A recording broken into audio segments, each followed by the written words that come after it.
आई आज है कल नहीं भी रहेंगी, देश तो रहेंगे ना, बच्चे तो रहेंगे।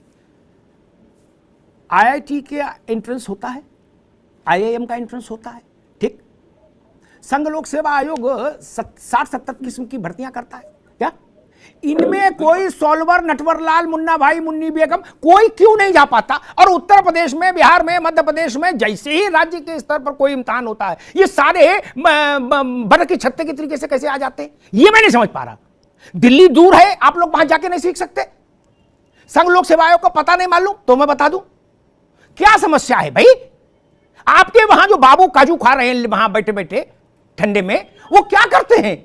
आयोग में जो लोग भर्ती हो गए, हमारे टैक्स का पैसा जाया कर रहे हैं, काजू खा रहे हैं, जूस पी रहे, वो लोग यहां से क्यों नहीं सीख लेते कि आईआईटी का इम्तिहान कैसे होता है, एंट्रेंस का, आईआईएम का कैसे होता है, आईएएस की परीक्षा कैसे होती है? आपने कहीं सुना कि आईएएस का पर्चा कल्लू पान वाले क्या मिल रहा है? कहीं सुना? गुड्डू पंचर वाले क्या कहीं आईपीएस का पर्चा मिल रहा है? सुना नहीं ना?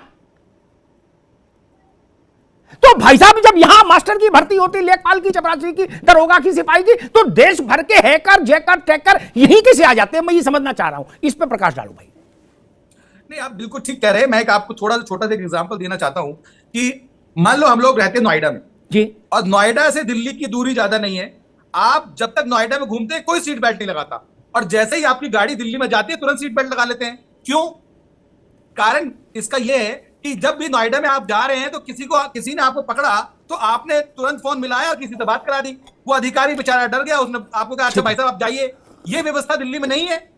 दिल्ली में आप किसी से बात नहीं करा सकते, चीजें नहीं करा सकते। तो बदला क्या? बदला सिर्फ आपका माइंडसेट, आपकी सोच बदली और कुछ नहीं बदला। नहीं भाई, क्योंकि प्रदेश से दादा एक मिनट मनोज बाबू, मैं प्रैक्टिकल आदमी हूं, मैं सैद्धांतिक बात में ना, मैं इतना ज्ञानी नहीं। मैं तो एक बात कह रहा हूं, एक बच्चे की आईआईटी में दाखिला करा दो, मूर्ख बच्चे की, ठीक का है, सारे वो मिलके मुन्ना भाई बोलते क्या बोलते सॉल्वर हैं, और 100 टीईटी में माथा फोड़ो क्या, तब भी मुनाफे का सौदा है एक आईआईटी क्या?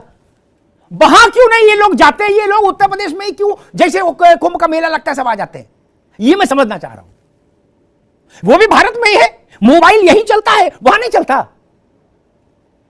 ये ब्लूटूथ और कॉन्टूथ है, कौन क्या इंटरनेट है, क्या है, क्लाउड है, बाउड है, वो वहां नहीं चलता।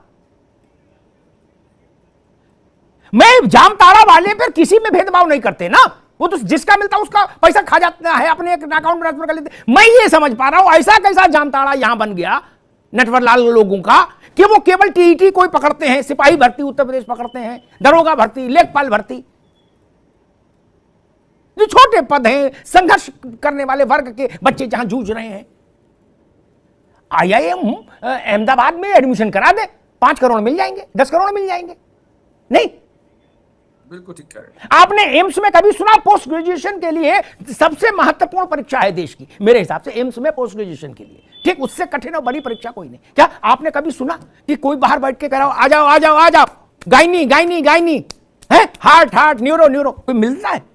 ये यहां कैसे बोली लगने लगती है, लेखपाल लेखपाल आ जाओ, टीटी आ जाओ, बीटी आ जाओ।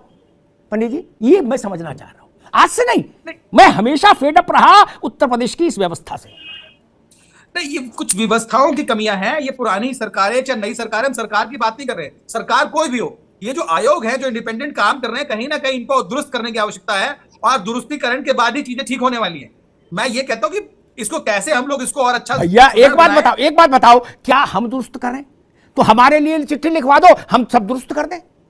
कौन दुरुस्त करेगा? मसला ये है। आज जो चर्चा हो रही है कहीं ना कहीं इसका मैसेज आएगा। भैया यही बात मैं मायावती जी के समय सुनता था, मनोज जी, यही बात मायावती जी के समय सुनता था, यही बात अखिलेश जी के समय सुनता था, यही बात आज सुन रहा हूं, तो फिर तो कैसे चलेगा?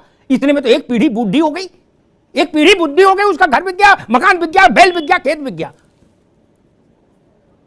बिल्कुल ठीक कह रहे हैं, व्यवस्थाएं सुधारने की आवश्यकता है।